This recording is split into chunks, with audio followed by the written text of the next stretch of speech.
Bonsoir à tous, heureux de vous retrouver, c'est la loi des séries. Comme chaque semaine, on passe en revue l'actualité liée à l'univers des séries avec celles et ceux qui la font. Et en ce mercredi 8 mai, on va parler d'un sujet un petit peu important, mais dont on va essayer de vulgariser au maximum le lien entre notamment le doublage et l'intelligence artificielle avec nos invités. Et l'une de nos invitées, elle était prédestinée à parler d'intelligence artificielle. Elle est presque née pour ça, parce que regardez cette photo, elle a doublé un personnage important. Regardez. Eh ben oui, elle a doublé le Terminator dans la série Sarah Connor Chronicles.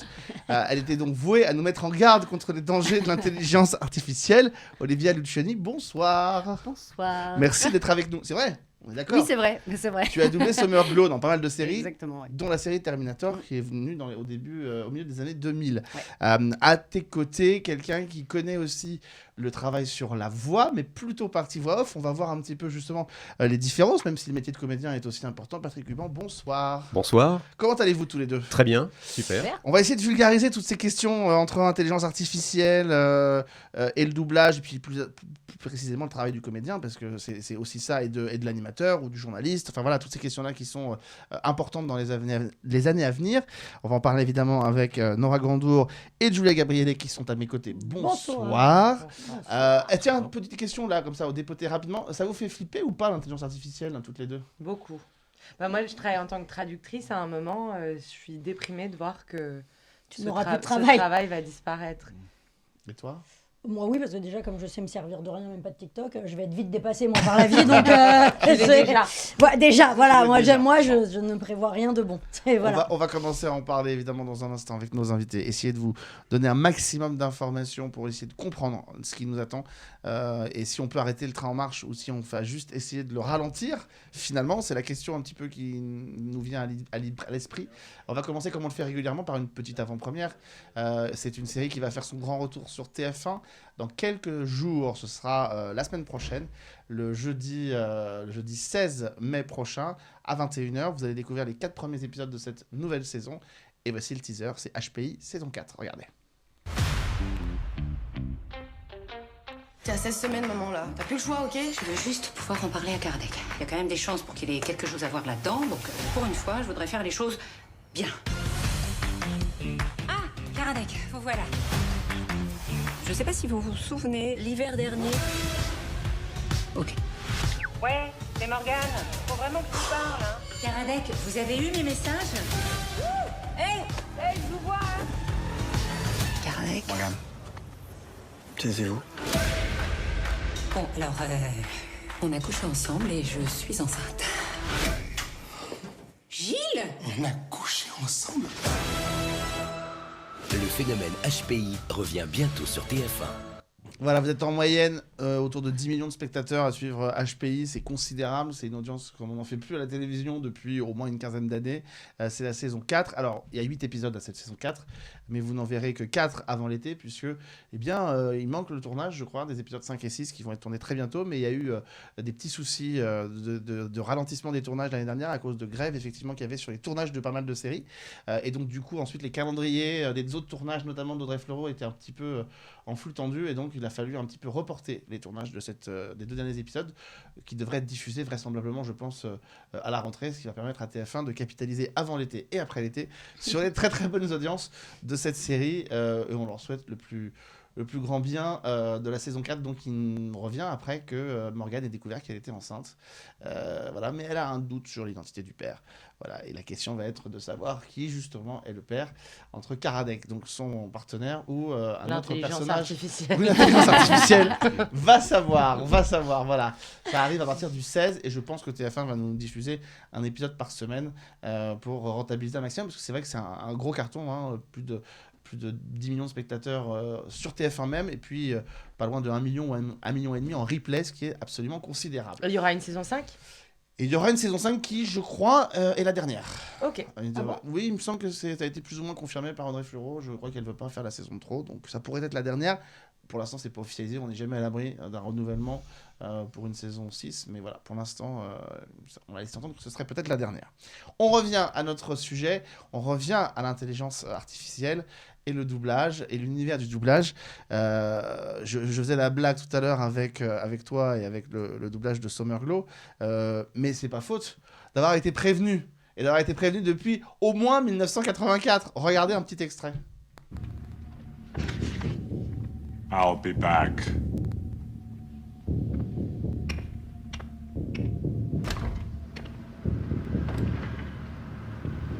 Que se passe-t-il quand une intelligence artificielle nommée Skynet prend le contrôle de l'humanité et dicte des robots justement qui vont détruire l'humanité? Eh bien, ça donne effectivement ce classique de la science-fiction Terminator. Je le dis, je crois que c'est en 1984 que le premier volet arrive aux États-Unis avec Arnold Schwarzenegger, qui est renvoyé dans le passé par John Connor, le leader de la résistance, pour trouver sa mère et la protéger, puisque les Terminators lui envoient... Enfin, il n'est pas chargé de la protéger, c'est l'épisode 2. Il est chargé de la tuer. Et donc, il fait le bottin pour trouver toutes les fameuses Sarah Connor. Et puis, dans le même temps, eh bien, quelqu'un va courir après Sarah Connor pour essayer de la protéger contre Terminator. C'est un vrai classique de la science-fiction. 92, James Cameron s'empare du sujet avec Terminator 2, mais toujours ces questions-là, effectivement, de ce qui se passerait dans l'intelligence artificielle. Il y a une série télé, d'ailleurs, au début de l'année 2000, qui a mis ça aussi en avant. Ça s'appelait Battlestar Galactica aux États-Unis, avec les fameux Cylons qui sont aussi des robots dotés d'une intelligence artificielle et qui détruisent l'humanité entière, qui est obligée de prendre un vaisseau et de partir dans l'espace. Donc ça, c'est vraiment des questionnements. Je reviens à ces fondamentaux-là parce que ça fait partie de la pop culture depuis aussi longtemps qu'on y réfléchit finalement, et on avait été avertis, quoi. Complètement, y compris dans les bouquins. Il y a Ouais. pas mal de bouquins qui parlent de ça, de la dystopie, et de cette bascule effectivement dans un univers où les machines prennent le pouvoir. Et le début de Terminator, c'est Skynet qui crée une énorme guerre nucléaire. Et effectivement, tout est détruit. C'est vraiment le présupposé, c'est que les machines prennent le contrôle. Mais on voit déjà des images passer sur les réseaux sociaux. On arrive à encapsuler ChatGPT dans un robot, c'est-à-dire robot conversationnel, donc il commence à être autonome pour ranger les affaires dans une cuisine, des choses comme ça. Voilà, c'est encore un peu lent, c'est-à-dire que on leur demande de faire un truc, c'est encore un petit peu, il y a un petit délai, mais Comme la majorité des gens ils qui sont presque autonomes. Comme un homme, quoi. Comme un homme. À exactement. choisir, je prends le Non, mais là, robot. c'est un tout petit peu plus lent que... Encore plus lent qu'un homme. Ouais. Waouh. Eh ben, compliqué. Mais c'est vrai que spontanément, quand on a vu arriver ChatGPT il y a un peu plus d'1 an, ça a pu faire marrer plein de gens, parce qu'on s'est dit, oui, voilà un outil de plus avec lequel on va pouvoir travailler. Et puis, ces questionnements ont commencé à bouillir dans l'industrie du divertissement pour arriver à un point culminant, qui est cette fameuse grève dont on a parlé l'année dernière à Hollywood, la grève des comédiens, puisque c'était au centre de tout. Alors, il n'y avait pas que ça. Il n'y avait pas que l'intelligence artificielle, il y avait aussi d'autres questionnements. On ne va pas y revenir, on en avait parlé ici même avec Alain Carazé, mais il y avait vraiment des questionnements sur leurs contrats propres et comment faire perdurer leur métier dans l'avenir. Mais la question de l'intelligence artificielle était arrivée au cœur des questionnements pour tous les comédiens. Effectivement, c'était dans le package de négociation à Hollywood entre SAG-AFTRA et les studios. Il y avait un certain nombre de dispositions pour rémunérer les acteurs quand on produira un double numérique en IA de leur performance, en fait. Donc ça c'est acté. Ils ont eu des augmentations de salaire aussi pour les plateformes Netflix, Disney et compagnie. Et puis il y a un dernier volet sur l'intelligence artificielle, sur les exemptions de consentement. C'est-à-dire qu'on ne sera pas obligé de demander aux acteurs de pouvoir utiliser leur travail pour la post-production et plein de petites choses, de correction de visage, de choses comme ça, et notamment aussi le doublage à l'étranger. C'est-à-dire qu'on ne sera pas obligé de demander à Brad Pitt son autorisation pour qu'il soit doublé dans une IA pour d'autres pays étrangers. Donc ça, c'est une vraie bascule, je dirais, dans les accords. Les accords, ils sont un peu longs à lire. Il y a 150 pages et il y a un petit article comme ça. C'est des petites... C'est le codicile en bas de la page. Voilà, c'est ça. Et évidemment, cette petite phrase, elle est problématique parce que d'un seul coup, ça permet de faire rentrer toutes en fait, les voix des acteurs américains dans les machines de machine learning, en fait, pour le doublage automatique. Donc c'est une porte d'entrée, évidemment, du remplacement éventuel des comédiens étrangers. Voilà. Il n'y a pas encore la couche d'utilisation de nos voix françaises, espagnoles, italiennes ou brésiliennes pour encore entraîner ces machines. Il y a des problèmes quand même de contrats et de données personnelles qui bloquent en fait cette utilisation-là. Juste pour que Ouais. les gens comprennent, Ça ça veut dire pas trop qu'aujourd'hui, ça veut dire qu'aujourd'hui, on peut par exemple prendre le cas de Brad Pitt, on peut faire parler Brad Pitt en français pour doubler un film, mais on peut pas utiliser encore la voix de Jean-Pierre Michaël C'est pour exactement doubler ça. Brad Pitt. Voilà, c'est exactement ça. Il n'a pas signé dans son contrat, Jean-Pierre Michaël, pour qu'on utilise sa voix pour entraîner des IA. Voilà. Donc pour l'instant. Pour l'instant. La problématique, c'est Je pense que qu'il le ça, fera pas, c'est... hein. Non mais Très pardonnez-moi, il y a quand même une problématique, et là je me tourne aussi vers toi Olivia, parce qu'il y a quand même cette problématique qui est que parfois, pour entraîner l'IA, il n'y a pas forcément besoin de donner son consentement, puisque le public qui a accès à l'IA se charge bien d'utiliser la voix des comédiennes et des comédiens pour s'amuser, pour créer des fakes, mais ils entretiennent la machine aussi. Alors Finalement. c'est une vraie question, c'est un vrai truc, c'est-à-dire qu'effectivement il y a des logiciels qu'on peut utiliser comme ça, des applications pour faire des doublages avec des rythmos, pour s'amuser et tout ça, et c'est effectivement une porte d'entrée également pour alimenter et Les données. et finalement modeler un peu ces machines pour qu'elles s'entraînent sur les voix Donc françaises. il faudrait par pas participer en fait à ces jeux-là exemple. Non, parce qu'on C'est nourrit un vrai la machine. sacerdoce. Bah, On ça, en nourrit la fait, machine, on mais nourrit en la même machine. temps, ça nous met en avant, ça nous permet aussi de montrer qu'on existe, le doublage, les comédiens. C'est-à-dire que c'est une porte ouverte pour plein de gens qui seraient curieux, qui ont envie de découvrir, qui ont envie de s'essayer, même des comédiens qui n'ont pas forcément les moyens d'aller en formation, en stage à droite à gauche, qui s'entraînent avec ça. Donc ça a un côté positif, mais ça a un immense côté négatif, et c'est une porte ouverte sur la merde. Et un gros Ah ouais. merdier pour nous à venir, Mm. parce qu'on ne sait pas pour l'instant vraiment comment on va pouvoir s'en sortir, parce que légiférer, bloquer, condamner, c'est très bien, mais ça condamne aussi le bon avec. Donc, qu'est-ce qu'on fait ? On est un petit peu entre les deux. C'est pour ça qu'on demande une régulation avec effectivement une protection du travail des comédiens français au niveau de l'État français, mais aussi au niveau de l'Europe. On a travaillé l'année dernière là-dessus pour obtenir effectivement une transparence des bases de données d'entraînement de tous ces systèmes d'IA. Donc le temps que cette régulation se mette en place, il y a un délai toujours. Et là, on n'est pas dans un Far West. On est plutôt dans un océan de pirates, en fait. C'est plutôt ça. Parce que le Far West, ça voudrait dire qu'il n'y a pas de règles. Mais en fait, il y a déjà des règles. Il y a le RGPD que vous avez Mais déjà des entendu règles, sur les données personnelles. Pas C'est-à-dire forcément appliqué. on ne peut pas prendre votre voix, votre visage pour faire un deepfake de cette émission. C'est interdit. On n'a pas le droit de faire Non, ça. Normalement. Pardonnez-moi, ça c'est dans un monde parfait, parce que on n'a normalement pas le droit non plus de mettre à disponibilité des films et des séries en téléchargement sur Internet. Oui. Ouais, Et ça existe depuis 20 ans. Donc Oui. Malheureusement, la chose existe déjà. Il y aura toujours de la piraterie, mais par exemple, le téléchargement, il est quand même sanctionné. Pas vraiment. Moi, on a tous téléchargé plus jeune, on n'a jamais été sanctionnés. Oui, mais il y a des T'es mesures. pas tombé dans Adopi. Il y a voilà, c'est ça, il y a eu Adopi, et puis aujourd'hui, là, il y a des plateformes payantes, par exemple, comme Netflix, Canal+, et autres, qui font fermer des sites, en fait, pirates, qui récupèrent leurs trucs. Donc, il y a Ok. Oui. tout un tas quand même, de décisions qui sont prises, et il y aura toujours une piraterie. Ben, c'est comme sur la route, hein. Ouais. Il y a un code de la route, il y a toujours des gens Bien, qui pour pas le dépassent à respecter. 180, sans clignotant. Voilà, ça fait partie de l'humanité. Mais si on n'a pas un cadre, on a besoin, nous, dans notre activité aujourd'hui de doublage, d'avoir un cadre. Sauf qu'on voit bien que toutes ces machines-là se sont déjà extrêmement perfectionnées Oui. en très peu de temps. C'est-à-dire que quand on, En 6 mois, apparemment. quand on ça- va, quand on, moi j'ai tenté chez GPT il y a même 6 mois, 1 an, sur des choses, les contenus qui sortaient étaient vraiment basiques et pas très bons. Et 1 an plus tard, on a des trucs qui sont quand même assez quali et Oui, C'est parce que assez les bluffant. les C'est assez utilisateurs, en fait, Nourrissent entraînent chaque la question, machine. tu C'est-à-dire que nourris la machine. si on répond à ChatGPT, ah mais tu t'es trompé, t'as mélangé les dates là, si on fait un truc un Mais peu même par les historique. questions elles-mêmes. Lui, Oui. il apprend par les questions, et Ouais. effectivement, on améliore la il machine. faut quand même que je vous raconte une petite anecdote concernant ChatGPT, parce que j'ai tenté quelque chose l'année dernière. J'avais vu Comment devenir un meilleur animateur? Non, mais ça, il a pas trouvé la réponse. Il a mis Non, la mais photo de Julia. je veux dire à quel point il est Il pas au est point. tellement smart. Non, mais je tape parce que j'avais entendu qu'on pouvait demander par exemple, à des journalistes à créer des interviews à la façon de tel Ah ouais journaliste. Et donc je tape, alors je ne citerai pas son nom, d'un animateur bien connu qui Pourquoi commence tu par A et qui finit par Na, mais et je dis Hanouna. fais-moi une interview à la manière de, et je vous jure que c'est vrai, ChatGPT répond que pour des questions de conscience, il ne peut pas accéder à ma demande parce que ça ne fait pas partie de son cahier des chartes en matière de conscience. Ah, il se met des limites quand même. Il a refusé. Oui. Par contre, je lui ai demandé la même Bah, chose c'est pour un parce que c'est animateur. Hanouna. Mais par contre, j'ai posé la même question pour Yann Barthès, par exemple, et il m'a sorti une interview à la Ah manière là de là. quotidien. Oui, Donc c'est pas voilà, baba mais en même temps. C'est hein, pas bavard. c'est- Mais c'était intéressant de voir cette espèce de truc de pratiquement de conscience Oui, qui existe de l'éthique, cette machine et de. Alors, l'éthique, j'irai pas jusque-là, mais de conscience en tout cas.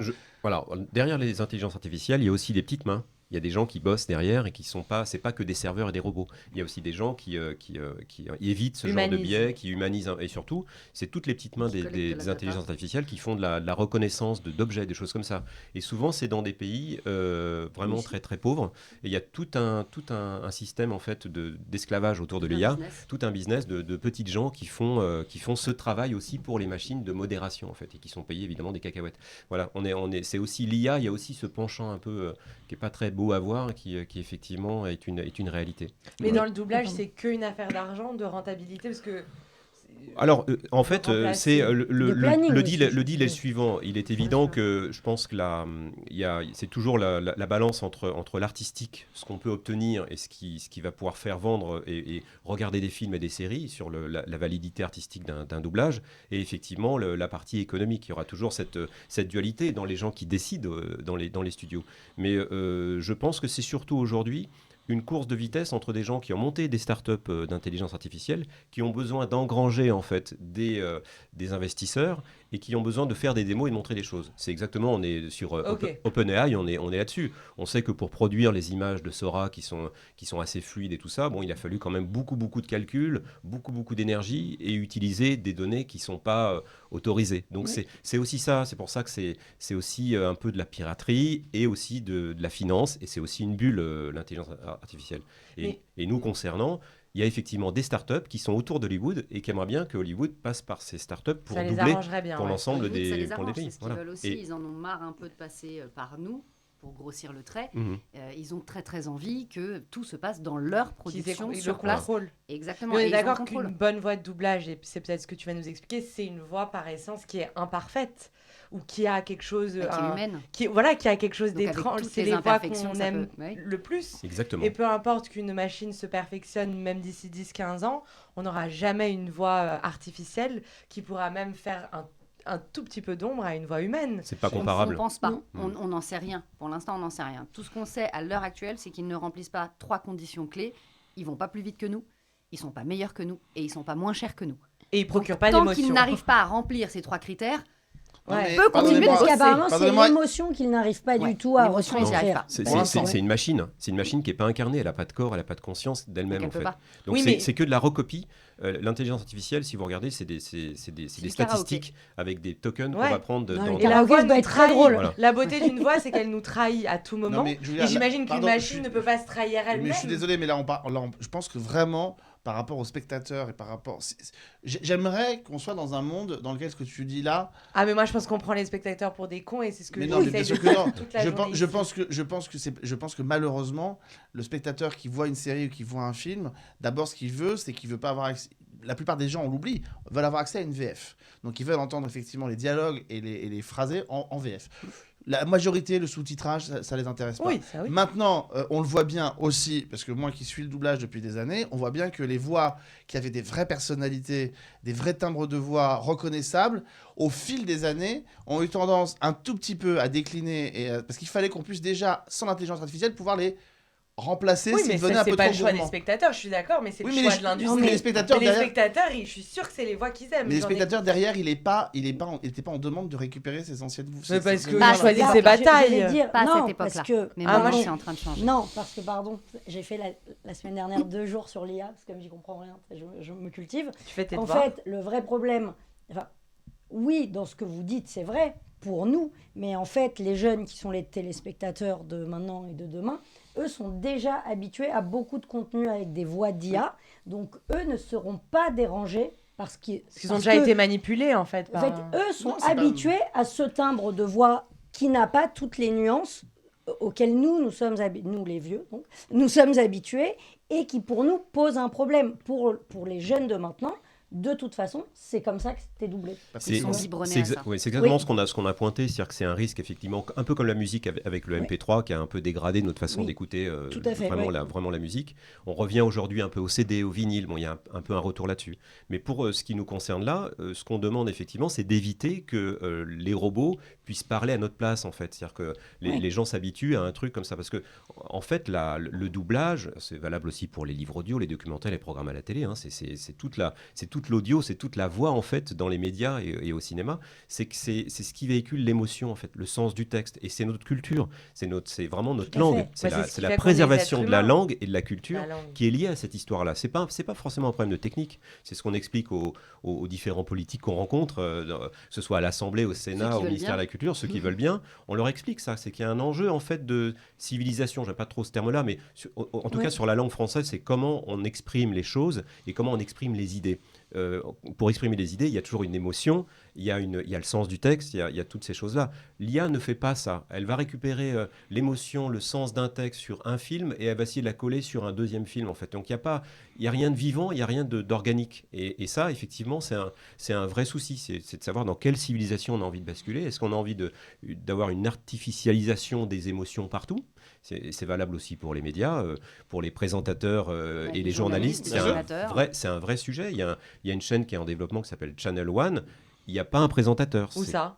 Aux États-Unis, c'est un projet. On ne sait pas si ça va marcher. Il y a un investissement. C'est pareil, c'est aussi une bulle, tout ça. C'est-à-dire que c'est la nouvelle techno. Pour l'instant, il y a des trucs un peu magiques comme ça, mais bon, c'est quand même désincarné. C'est très beau. Ouais, mais après, en fait, en pratique, c'est oui, je pense que les gens le veulent en effet, mais malgré eux. Et c'est Moi, ça je trouve qu'il faut que adresser. Ils sont pas au courant de tout, en C'est fait. oui. Le problème, il est là. Et ce qu'on essaie de leur dire, c'est, ne serait-ce que par rapport au doublage, à la voix, les publicités, les chansons, est-ce qu'on a vraiment envie que nos enfants, on parlait d'enfants tout à l'heure, moi, j'ai pas envie que ma gamine, elle écoute des histoires enregistrées par un robot. Bah, c'est clair. Moi, je trouve ça Les terrifiant. boîtes, la Lumi qu'on offre aux petits enfants de 2-3 ans pour écouter son histoire le soir. Moi, j'ai pas du tout envie que mes neveux, nièces, enfants des copains Parce que des histoires la notion de racontées par un transmission robot. est complètement Il n'y aura pas d'émotion. Voilà, il n'y a effacée. aucune transmission. La en fait. transmission passe par la Rien. voix même, pas que par les histoires qu'on raconte. Exactement. Mais c'est Donc, ce le sera début de la vie, la monocorde, voix. ce sera La plat, voix il est se passera rien. porteuse C'est le déjà début de la vie. d'informations. Dans le ventre de On entend déjà la voix voilà, de notre mère, Emmanuel. les fœtus sons, les entendent la musiques. voix de la maman et du papa aussi. Dès le Par 3e mois. résonance. Il y a donc c'est vachement important. Effectivement. Mais enfin, il ne faut pas négliger quand même qu'on on a une génération aujourd'hui qui naît avec Ah oui. l'électronique Oui. et avec ces choses-là Bien sûr. dans les mains. Et qu'il faut pas. Moi, je suis d'accord avec tout ce que vous dites. J'ai pas envie non plus de toutes ces choses-là. Mais je crois que malheureusement, il y a une génération d'après. On joue le coup d'après, là, en réalité.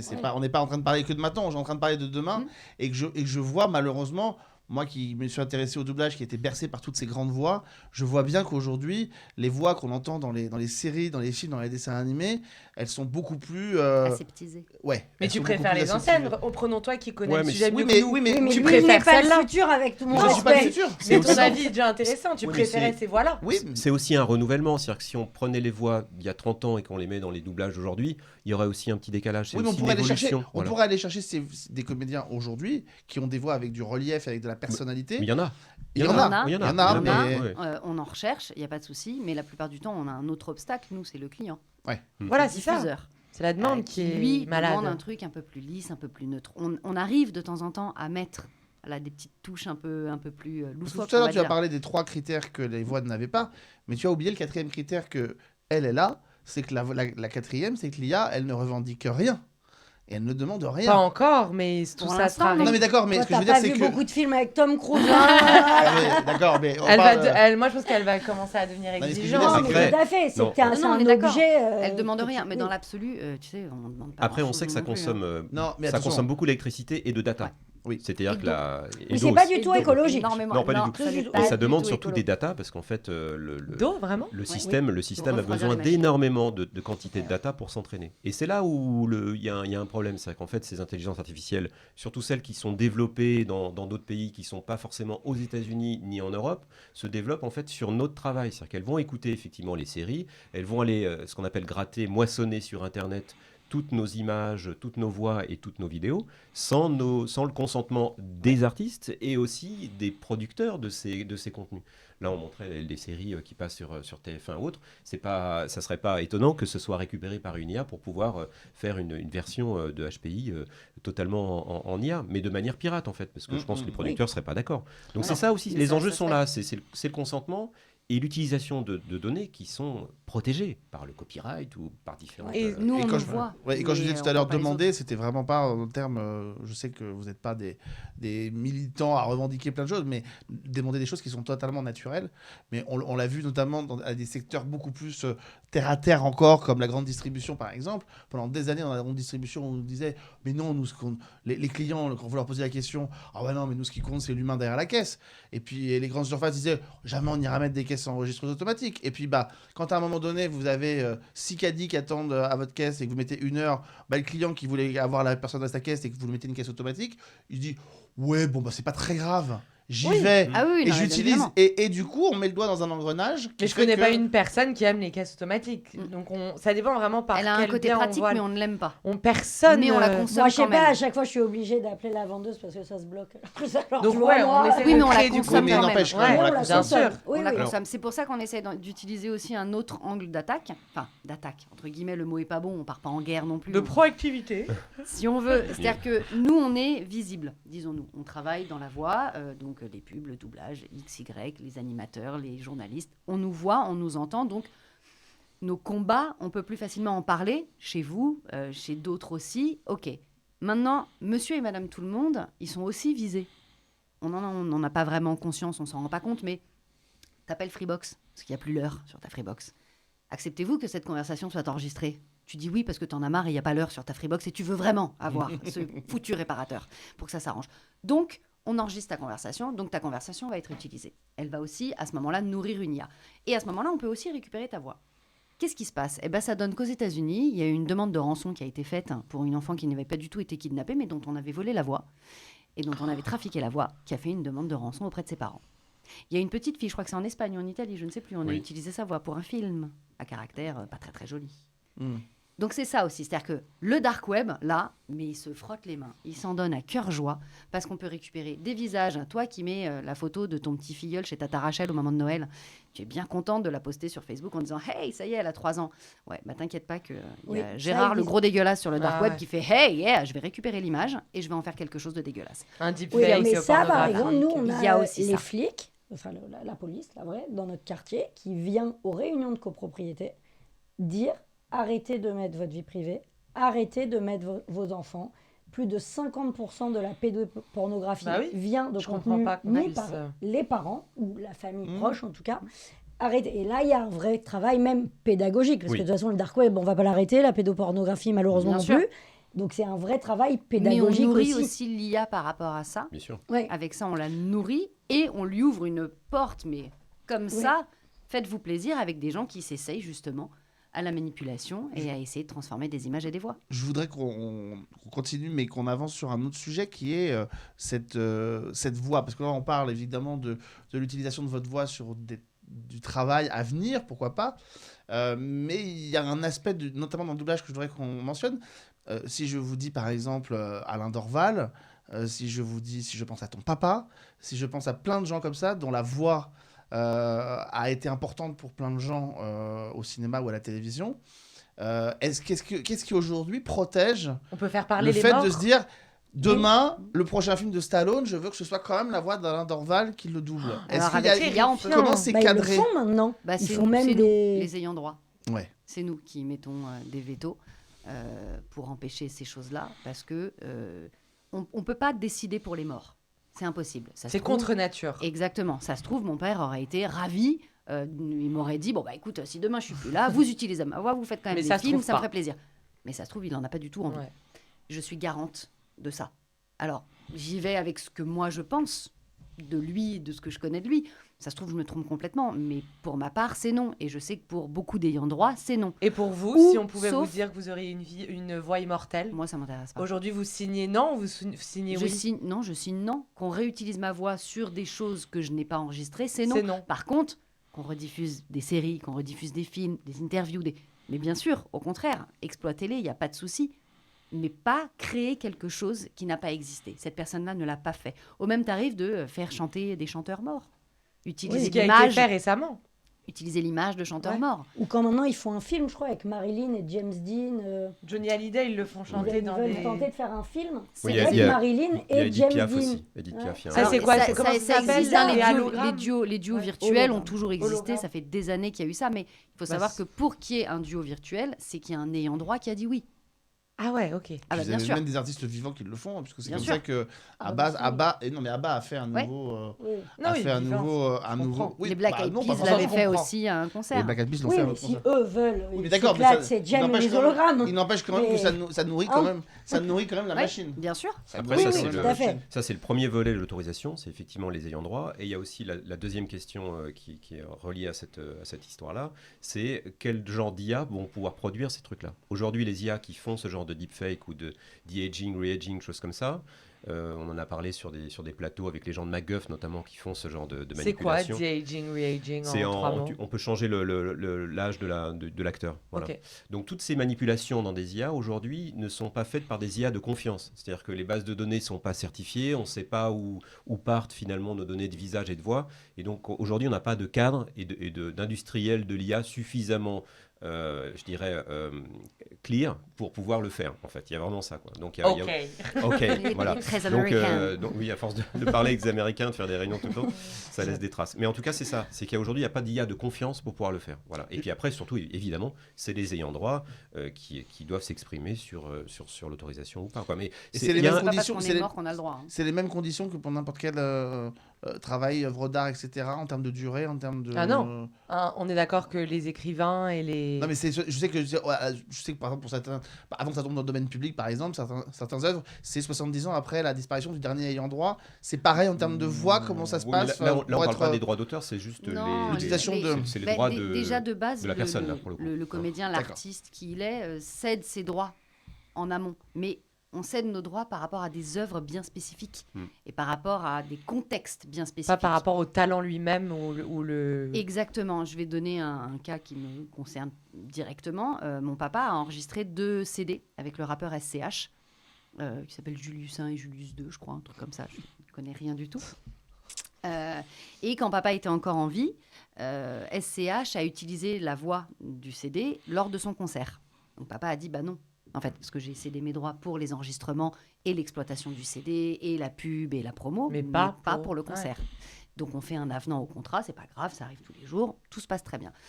Sauf que ce monsieur a refait un concert l'année dernière et a réutilisé la voix de mon papa. Mon papa est donc décédé il y a 2 ans. Donc là, c'est moi qui suis arrivée en disant coucou, tu peux pas. Bah oui, mais il avait déjà signé. Oui, il a signé pour Une fois. la tournée Ah et oui. pour le concert tomate, mais pas pour le concert courgette. Donc il faut qu'on fasse un avenant à ce contrat-là. Je te donne l'autorisation de l'utiliser, il n'y a aucun problème. Je ne suis pas là pour Mais tout t'interdire. travail mérite salaire. Mais je suis là pour te dire qu'il n'avait pas signé pour ça. Donc si tu veux l'utiliser, encore une fois, on rentre dans le contexte du tu le fais vivre, tu continues de le faire entendre, et c'est très bien et j'ai pas de souci. Mais il n'avait pas cédé ses droits pour ça, donc il y a une loi. Tu n'as pas le droit de le faire. Alors après, oui, on arrive de l'autre côté finance, parce qu'on va me dire, bon, bah, dans ce cas-là, tu profites de la voix de ton père pour récupérer de l'argent. C'est pas que j'en profite, c'est juste qu'il y a des lois. À partir du moment où lui n'a pas cédé ses droits pour tout et n'importe quoi, il aurait pu, en amont, dire, bah, moi je te cède, t'en fais ce que tu veux. Des concerts, des films, tout ce que tu veux. Il aurait pu, c'est aussi une possibilité. Il ne l'a pas fait. À partir du moment où il ne l'a pas fait, tu n'as donc pas le droit de l'utiliser. Tu es obligé de venir me demander mon avis. Après, je te le donne pas, c'est un autre débat. Mais tu es obligé de me demander mon accord. C'est un gros. Là, on rentre dans des choses qui sont quand même pour le public très techniques, mais qui sont hyper intéressantes, mais qui sont très très techniques. Mais concrètement, avant qu'on enchaîne, les gens comme ça qui sont sur Internet, qui s'amusent par exemple à créer, on le voit beaucoup sur YouTube, des covers de chansons, de nouvelles chansons faites par d'anciens. Je vois là par exemple, la semaine dernière, il y a 15 jours, on recevait les chanteurs de Goldorak, et on a des gens qui font enregistrer des covers des chansons de Goldorak, de Noam par exemple, par Johnny Hallyday. Est-ce que vous leur dites, allez-y, faites-vous plaisir, ou est-ce que vous leur dites, ne mettez pas le doigt dedans? Ne mettez pas le doigt dedans. Ne mettez pas le doigt dedans parce qu'en fait, on ne sait pas ce qu'ils peuvent produire, ces gens-là, en fait. Et il y a beaucoup de souffrance de la part des artistes qui sont récupérés, notamment dans notre univers d'artistes qui font des voix sur des mangas, sur des choses. Il y a beaucoup de récupération, beaucoup de Mais vols de voix. concrètement, Et concrètement, c'est une vraie souffrance, c'est un viol, en fait. Parce qu'un jour, tu peux regarder un truc et j'entends ma voix. Ouais. Ça peut être aussi simple que ça. Bien sûr. Où je reconnais ma voix. On peut tout faire. Aujourd'hui, on peut tout faire. On peut reprendre cette interview et changer le texte de l'interview avec la même qualité d'image et voilà. Mais comment j'essaie juste de comprendre comment ils opèrent. Eux, ils veulent mélanger plein de choses pour avoir un résultat qui leur est personnel, ou si ils ressentent qu'il y a une voix qui est cool, ils la reprennent. Ça va être là, c'est très technique. Non, je pense que c'est juste sur le geste en fait. C'est-à-dire que pour ces gens-là, ça fait partie de leur univers. Les personnages font partie de leur univers depuis qu'ils sont petits et ils pensent que ça leur appartient un peu comme des peluches en fait. Okay. Donc ils vont récupérer. Moi, cette histoire de peluche, je trouve ça bien. Ils vont vont récupérer ce truc-là et en faire un nouvel objet. Ok. Sauf qu'ils n'ont pas demandé l'autorisation. En l'occurrence, c'est pas une peluche, c'est une vraie personne. Il y a un artiste derrière, il y a des ayants droit et la personne n'a pas forcément envie d'être récupérée. Et je pense qu'elles n'aimeraient pas qu'on fasse aussi la même chose avec leur image pour faire un deepfake de Bien harcèlement dans les cours d'école. Parce que c'est ça aussi, c'est une sorte de cyberharcèlement sur le dos des artistes et c'est pas bien de le faire. Et ça Même arrive si le fond est déjà, pas mauvais, ce Mais vol c'est- de voix. Oui, des Vous vols de connaissez Il y en a des plein, Bien artistes sûr, bien sûr. qui ont entendu leur voix dans des projets Il y en a malgré- plein qui ont pris Il y en a des plein. avocats pour pouvoir se Oui. défendre Ok. parce que c'est du vol de Ah voix. oui, Alors bien même sûr. si le fond est pas mauvais, hein, la plupart, enfin voilà, les gens, monsieur et madame tout le monde qui font ça, c'est pas du tout pour faire mal, c'est pas du tout pour être méchant. Ils ne pensent même pas à entraîner une IA derrière, à nourrir la bête. Non, bien sûr, ils y Pas pensent du tout, Non, bien sûr. Pas du tout. Et on en a bien conscience. Mais voilà, là, la fenêtre a été ouverte. On peut plus. Il va falloir rajouter des persiennes, des volets et Ok. deux, trois trucs Oui, pour et bloquer puis, un peu. Oui, on en Parce revient à que la c'est plus pédagogie. Exactement. Il faut- Ça, oui. Internet, c'est exactement. comme dans la vraie vie, en fait. On respecte ses voisins, on respecte les gens sur un trottoir, ses amis et tout ça. Mais c'est pareil sur On Internet. touche pas On aux doit voix des respecter. gens. Exactement. Ah ouais, c'est- même si ta voiture elle est jolie, je vais pas aller te la prendre pour rouler avec. Voilà. Donc vous avez créé une association ou comment ça opère votre... Alors, il y a plusieurs niveaux d'organisation. Moi, j'ai fondé lesvoix.fr qui rassemble effectivement toutes ces voix qu'on peut entendre à la radio, à la télé, dans des publicités, des documentaires. Ça existe depuis 2010. Et puis, on essaie effectivement de faire de l'information auprès du public, auprès des décideurs aussi, pour essayer d'avoir des régulations et d'avoir les bons contrats, d'avoir les protections, et puis de rappeler un peu la règle de temps en temps en disant, pour les voix, on ne peut pas prendre la voix de quelqu'un pour en faire une maquette pour un film de télé, même dans une grande agence de publicité, parce que ça c'est arrivé il y a quelques jours. Ah ouais. Donc voilà, il y a aussi dans le milieu professionnel de dire, il y a aussi des règles, il y a le RGPD avec des grosses amendes, 4% du chiffre d'affaires mondial, ça fait réfléchir, et donc on dit, respectez le code de la route, parce que les amendes sont fortes. Dans le cadre de la législation européenne, il y a des nouveaux codes qui vont arriver, et là aussi, il y aura des amendes. Donc il va falloir Faut aller faire dans atten- les écoles pour apprendre tout ça, et puis aller dans les écoles Ouais, pour ça serait effectivement faire rencontrer les étudiants en communication, et puis aussi dans les métiers de l'audiovisuel, plus Ouais. globalement, c'est sûr, c'est évident. Bon, on va continuer à discuter avec vous dans un instant. On va essayer de comprendre aussi et de revenir dans la dernière partie de cette émission un petit peu aussi sur qui vous êtes, et sur ce que vous faites. C'est intéressant aussi puisqu'on Tant qu'on peut le faire. on donne. Voilà, attends, vous pouvez vous-même y répondre. En même temps, je prends votre voix et puis je le refais. Oui, vous étiez pas top aujourd'hui, on le refait Ouais, c'est demain. Maintenant que t'as la voix. Si seulement c'était possible. Je ne dirais pas de quel côté de la table, mais si seulement c'était possible. On va découvrir une... Ouais, j'ai des idées. On va continuer à parler avec vous dans un instant. Auparavant, là encore une fois, une petite avant-première. Je vous propose de découvrir des images et on en reparle juste après. Regardez. Viens souhaiter un bon anniversaire à ta mère avant qu'elle parte travailler. Bon anniversaire, maman. Fais attention à toi. On a reçu un coup de fil ce matin, juste avant 6h30.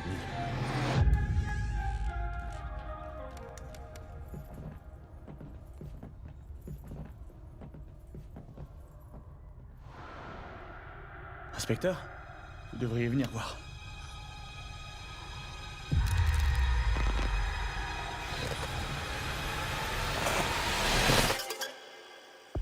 « 25 fractures au total. Je n'ai jamais vu un corps dans cet état à part dans les accidents de train.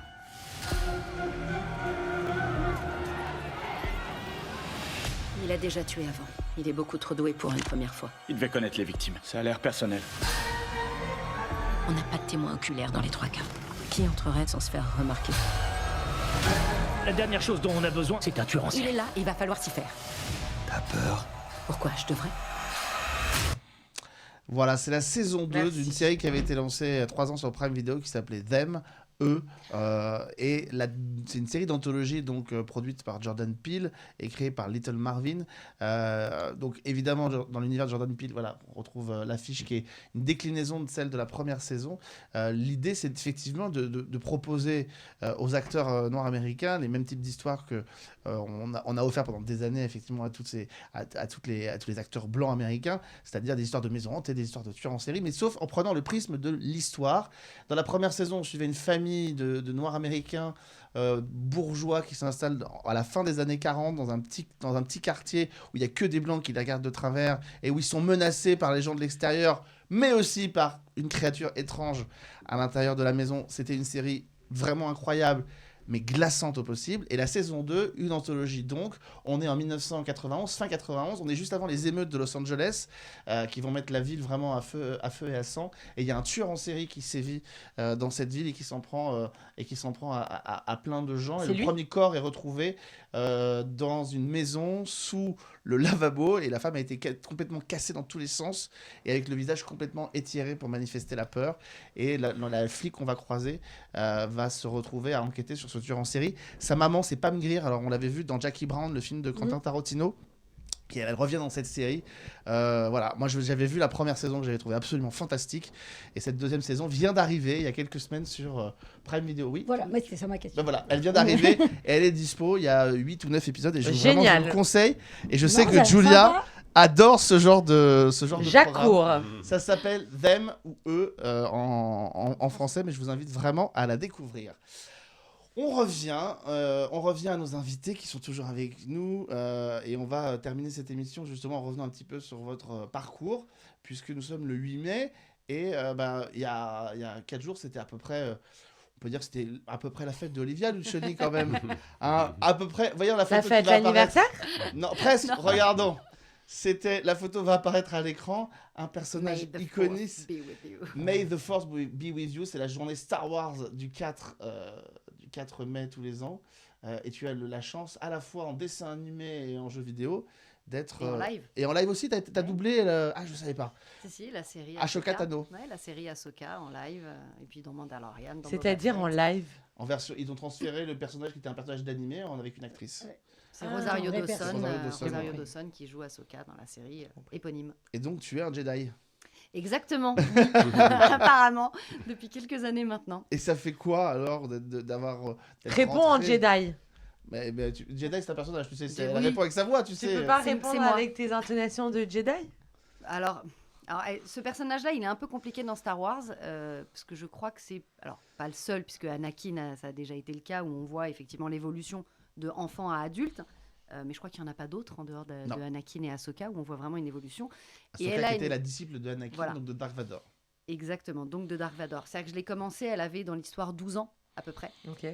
Donc c'était pas cette voix-là, bien évidemment, c'était une autre voix. Mais elle évolue, et quand elle arrive vraiment Jedi, ce qui est le cas maintenant adulte avec Rosario Dawson, elle est effectivement un peu plus grave, un peu plus posée, un peu plus réfléchie, un peu plus mature. Contrairement à quand elle avait 12 ans, où là, c'était une petite chippie, comme l'appelait Anakin en permanence. Et je crois que tu as un sabre laser dans ta voiture. J'en ai 2. Ah, 2. C'est vrai ? Oui, j'en ai 2. On doit faire attention. Faut pas piquer ta voix, toi. Et oui, on m'a offert gentiment les 2 sabres laser d'Ahsoka Tano.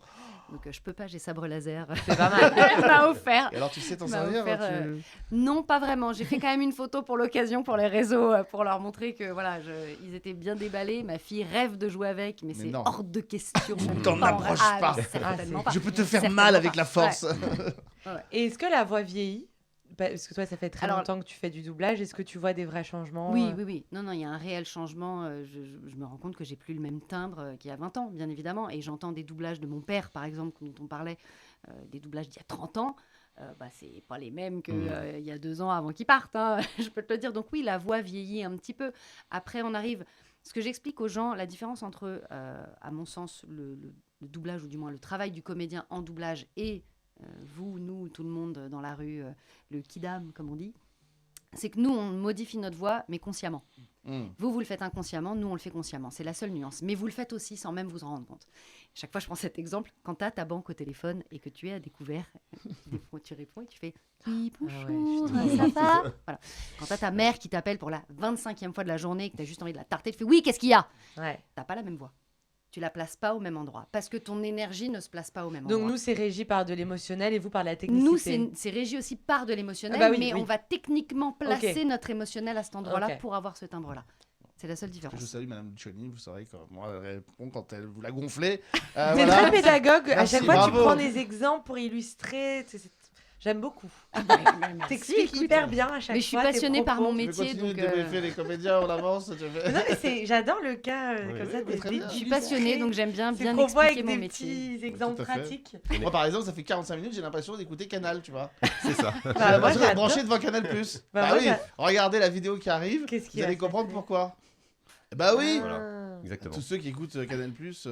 Mais est-ce que pour les gens qui nous connaissent. écoutent, vous pouvez expliquer la différence entre une voix off et un doublage? Puisque moi, on me pose souvent la question. Donc peut-être qu'il y a des gens qui ne savent pas. Alors, la voix off, c'est tout ce qui est donc hors doublage, donc voilà, donc hors image. Hors donc image. on n'est vraiment pas. Comme là. Exactement. On arrive toujours en signature ou à la radio ça peut être des comédies à la radio aussi. Donc tout ça c'est off. Hein. C'est effectivement Ok. des voix qui sont en dehors de l'image. Voilà. Donc c'est aussi simple que Exactement. ça. Alors que le Nous, on est doublage, tributaires de l'image. le doublage c'est vraiment avec effectivement les acteurs étrangers. Ok. Donc, il y a- Ou les animés. ou les animés. Et la Exactement. subtilité, c'est qu'il y a des comédiens qui font du doublage qui peuvent faire de la voix off. Exactement. Bien sûr. Et est-ce que Exactement. des gens qui font de la voix off peuvent faire du doublage? Il y en a qui font les deux. Il y Certains. en a qui sont polyvalents. Ouais, Ok. ouais. Ah oui, Bah, non. ok. Mais généralement, c'est des comédiens. Oui, Ouais, souvent, c'est toujours des des comédiens. Je pense par exemple Ouais. à Patrick Poivet qui nous a quittés il y a quelques temps. Il était régulièrement la voix off d'antenne. Oui, entre autres. Ouais. Mais toi, t'es pas comédien. Si, Si. Ah. si, ouais, je suis Si, si. comédien. Donc mais on peut faire que de la voix off sans être comédien. Non. Alors, il vaut mieux être comédien pour faire de la voix off. Parce qu'en D'accord. fait, alors il y a Et des. il faut être comédien pour faire du doublage. D'accord, j'ai compris. Exactement.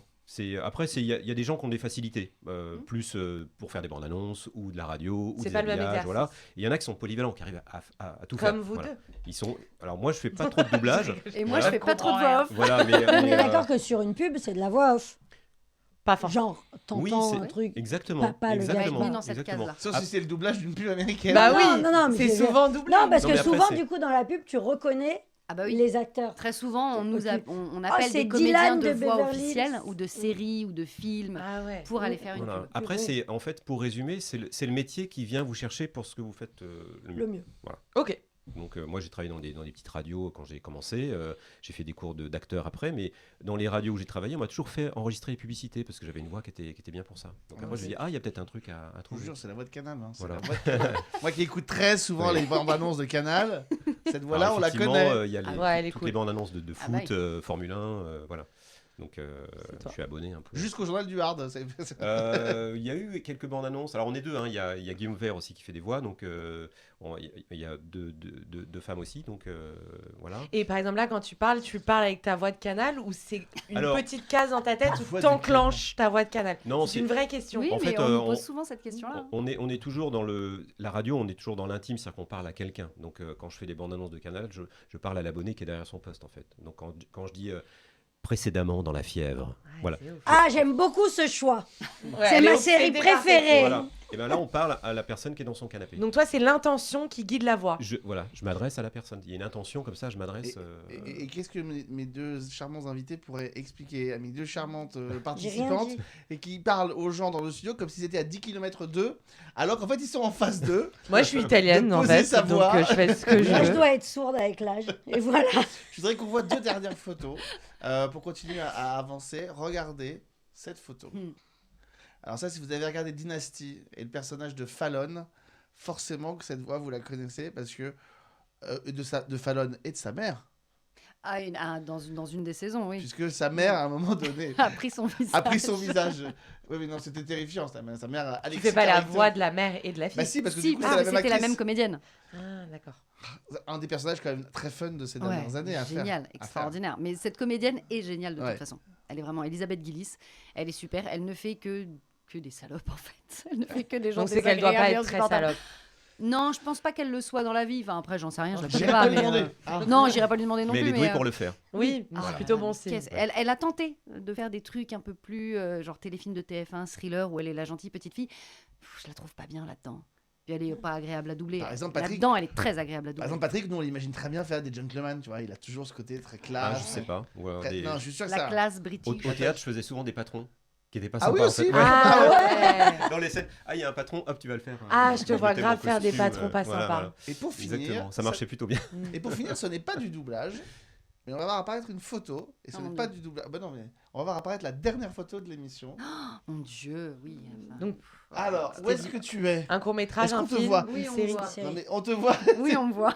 J'attends On me juste- voit mal, mais on Oh me merde, voit. je ne te vois pas. Alors, Moi, c'est je une crois que je te vois, mais peut-être c'est pas toi. C'est une série On qui voit s'appelait très Si, mal. celle qui a la casquette. Exactement. Bah, bien sûr. Ah, c'est celle qui a la Ah casquette. oui. Alors c'est ma terminale, c'est sur M6. C'est une T'es série fort, qui ambitionnait de suivre une classe de terminale quasiment en temps réel.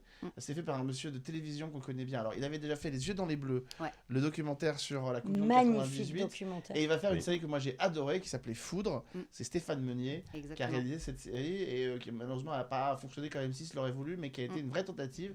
Voilà, de suivre cette classe en temps Une belle expérience, en on temps s'est réel. bien éclaté. Et là, pas de doublage, là pour le coup, c'était toi. Non, ouais, c'était moi. On s'est vraiment bien éclaté. Et puis c'était un concept novateur pour la France. C'était très, très compliqué à faire. Les castings, c'était que de l'impro. Et le tournage, c'était que de l'impro. Avec juste une trame tous les matins où tu devenais schizophrène, en fait, sur le tournage de cette série. C'était génial. Puis voilà, on en a 2 qui en sont très, très bien sortis, qui sont Alice Paul. Oui, mais évidemment. Évidemment. Pour ne parler que Ah, d'elle. c'est Alice Paul. Et oui, Il est au milieu, là. Ouais, elle est au milieu. Et c'est qui l'autre Et c'est Yvan. Non, Yann, Yvan. Je sais plus comment il s'appelle d'ailleurs. Qui est juste là avec la caméra. Et là, qui fait des one man. Alban Ivanov. Alban Alban Ivanov, Ivanov. merci. Voilà. Alban C'est Ivanov. c'est ma nouvelle Là, idole c'est parce que j'ai Ivanov. découvert On le LOL reconnaît, qui là. ressort. Thomas Ancora. C'est Thomas Ancora. Comment celui Je connais qui- pas Thomas Lui, Ancora. il Le fait Belge. des trucs, lui. Mais Il faut- fait énormément de choses. Oui. Il fait énormément de Il choses. faut expliquer que Stéphane Meunier, quand il Donc vous travaille, êtes 4. il a une façon très particulière de travailler, c'est qu'en règle générale, il ne donne pas les scénarios entiers, il s'arrête au séquencier et les comédiens sont Et on chargés devient un peu schizo parce d'improviser les qu'on nous dialogues. parle comme si on était notre personnage. Donc Ouais. moi, mon personnage s'appelait Gwendoline. Donc c'est la méthode, quoi. Et quand j'entrais en entretien, en fait, on partait en interview, en entretien avec Stéphane Meunier, avec le producteur qui était là aussi. On me disait alors, Gwendoline, ça se passe bien cette journée ? Oui, mais tu l'aimes pas, Alban ? Si. Ah oui, Non, c'est- tu l'aimes pas ? Non, je l'aime pas. Sauf qu'après, il y a ok. Alban. Apparemment, tu m'aimes pas. Et ouais. Ah, l'enfer. Et donc, en fait, il crée Secret Story, quoi. des petits trucs comme ça. Et après, c'était bon, bah allez, action. Action, et maintenant je vais vous Et moi, je sais démarrer pas avec ce qui ça. va se passer, j'en sais foutrement rien. Mais des trucs qui tombent sur le coin de la tronche. Et ça dure combien de temps, ce fiasco on a tourné pendant 2 mois. Ah ouais. Ouais, on a tourné 2 mois. On était à Rochefort. C'était très sympa, mais en c'était vraiment, 2005. ouais, c'était très perturbant en fait. Le côté immersif est très très perturbant. On était dans un vrai lycée pendant qu'il y avait vraiment cours. Donc en plus, Beaucoup c'était d'infos. perturbant pour les autres lycéens de nous voir avec des caméras, avec des machins, couper, action, ah bah non, on recommence, ah bah ouais, mais là les figurants sont plus au même endroit. Tous les enfants avaient signé des décharges. Enfin, c'était assez perturbant et en même temps, c'est un super souvenir. Ouais, c'est un super souvenir. souvenir. Et Stéphane Meunier, c'est vrai qu'il tente et il ose plein de choses. C'est avec sa série foot qu'il a révélé notamment Joséphine Jobert, qui maintenant fait une très belle carrière en France et aux États-Unis. Voilà, et il produit en ce moment. Ah non, c'est pas lui qui produit, mais je crois que c'est lui au PJ pour France Télévisions. Ouais, c'est pas mal aussi. Avec Bertrand. Qu'est-ce que t'as dit? J'ai dit c'est sympa. Bertrand au Cohen, PJ. c'est une bonne série très série. sympa. Pour finir cette émission, puisqu'on arrive au terme J'aime malheureusement de notre échange, juste pour rebondir sur la question de Julia tout à l'heure, est-ce que vous parlez avec votre voix de Canal+ ou pas? Juste comme ça. Tu te moques de ma question? Pas du tout, je vais C'est rebondir une vraie dessus pour question. terminer. Est-ce que ça voudrait dire, par rapport à toute cette protection dont on parle depuis tout à l'heure en termes de voix, de travail, d'expérimentation, est-ce que ça veut dire qu'aujourd'hui, cette intonation que vous prenez par exemple pour Canal+, elle appartient à Canal+, par exemple, et vous ne pouvez pas la prendre sur un autre projet? Alors, Bonne question, ça. non, Super bonne question. je crois que c'est plus un parti pris dès le départ qu'on a eu sur les bandes annonces et que j'ai proposé à Canal, c'est de faire un peu des bandes annonces un peu à l'américaine sans être trop caricatural. Donc ça leur a plu dès le départ et on est resté un peu sur ce truc-là. Et c'est vrai que c'est une voix particulière sur les bandes annonces alors sur le sport c'est un tout petit peu plus pushy et sur les films américains ou les séries je suis un petit peu plus bas. C'est la Voilà. gravité sans le kitsch, en fait. Voilà. Essayer de trouver. Et Mais- c'est pas évident parce que la frontière elle est assez tenue. Donc là-dessus effectivement il y a une voix un peu Canal. Et pour RTL2 par exemple, la voix d'habillage de la radio, c'est Faut l'entendre parce que sinon, moi, je peux pas en parler. le son pop rock. Ah, Oh, c'est trop. Bah oui. C'est aussi. En même temps, c'est lui. Oui, non, mais tout d'un coup, t'es dans la J'adore. voiture en T'aurais une dit- seconde. Voilà. T'aurais dit, je le reconnais pas, ça aurait été très insultant Non, pour lui. mais, non, mais tu es transporté dans la voiture en une seconde. Donc là, on est deux. Il y a Corinne Versini, donc qui est la voix féminine. Donc on est en duo sur la radio pour habiller effectivement entre deux morceaux les promos. Donc c'est encore un autre truc. Puis après, dans les publicités pour la radio, ça peut être des choses beaucoup plus jouées avec une voix beaucoup plus haute. Voilà. Donc après, en fait, c'est ce que disait Olivia, c'est que la voix. On propose une voix en fonction du contexte. Et, par exemple, pour Canal+, moi, au début, on enregistrait à blanc. J'avais les textes, j'étais dans une cabine dans les anciens locaux, c'est il y a une vingtaine d'années, et on ne travaillait pas à l'image. Puis au bout de 15 jours, j'ai dit, mais c'est quand même idiot. studio, il faut qu'on ait l'image, parce que je ne peux pas vendre un match de foot comme un film américain, c'est très différent. Et là, effectivement, on a commencé à travailler à l'image avec les bandes annonces qui passaient dans le casque. On avait aussi, on regardait les bandes annonces et on fait tout sur la bande annonce. On le fait en synchro en fait avec l'image. Ça a plus de sens. Ça a plus de sens et surtout on se nourrit des images. Ça aide. On se nourrit aussi de la musique et des extraits sonores. Voilà, par exemple sur le sport, parfois il y a des musiques qui sont sur des tonalités un peu hautes ou un peu basses. Eh bien, on va placer sa voix en fonction de la tonalité de la musique. Donc c'est tout un travail artisanal. Un peu certains jours on est en forme, puis d'autres un peu moins. On a une voix qui peut être un peu avec un petit chat dans la gorge. Bon, chaque jour, chaque séance est une nouvelle séance. En fait, ça c'est intéressant. Ah ouais. Et puis on a des nouveaux produits qui arrivent. On essaie de. Mais effectivement, c'est plus. Il n'y a pas vraiment de copyright. J'appartiens pas. Enfin, ça n'appartient pas à Canal+. C'est un contrat de travail entre moi et Canal. Mais tacite ou moral ou écrit. Après, je travaille régulièrement pour eux et effectivement, ils me demandent de ne pas vendre d'autres chaînes. Okay. Je ne peux pas être la voix de France Télévisions. Donc tu ne peux pas faire le générique de La Loi des séries. J'ai le droit de faire des émissions de télé pour d'autres chaînes. Donc je fais, par exemple, Qui veut être mon associé sur M6. Voilà, qui est une... le côté du patron. Faut l'entendre, pardon. Ouais, moi, si j'entends pas, je n'en pas. Là, c'est encore un autre truc. Et j'ai fait une émission qui est assez rigolote, mais peut-être que vous la connaissez pas. C'était Qui veut épouser mon fils aussi. Ah bah oui. Parce que moi, personne ne l'épouse mon fils. Qui était assez culte. C'est à 3 ans. C'est pour ça. Giuseppe. Ouais, voilà. Giuseppe. Donc il y a eu les 2 premières saisons qui étaient assez incroyables parce que il y avait nos limites en fait. Après la chaîne a commencé à ça serait bien d'être un peu plus sage et tout ça, donc c'était un peu moins. Mais les 2 premières saisons c'était juste dingo et on a bien ri pendant les enregistrements. Et les questions que ça revienne d'ailleurs, qui veut épouser mon mais fils. j'ai envie. Les questions que ça revienne. Ouais. J'ai envie que tu me le fasses. Mais c'est vrai que c'est une rumeur que. Alors j'ai oublié un peu le ton, mais il y avait en fait un lien avec cette série Desperate Housewives. Okay. Dans en fait la narration. Il y avait un lien effectivement avec ce qui était génial, c'était les 2 minutes de leçon de vie. C'est quoi l'amour ? Exactement. Fois. Et là c'était extraordinaire. Il y avait un auteur qui travaillait là-dessus, qui était assez vraiment doué. Un auteur. Et moi donc j'y allais à fond. Et il y avait en fait les gens regardaient cette émission. Soit au premier degré, soit au second degré. Dépendant de. Il y a plein de gens avec lesquels j'ai travaillé pour des émissions des publicités pour des grandes marques. Et il y avait des chefs de produits ou des directeurs marketing qui me parlaient de ce truc-là en disant mais c'est vous qui faites ça. Ah mais c'est génial, je regarde ça à 23h.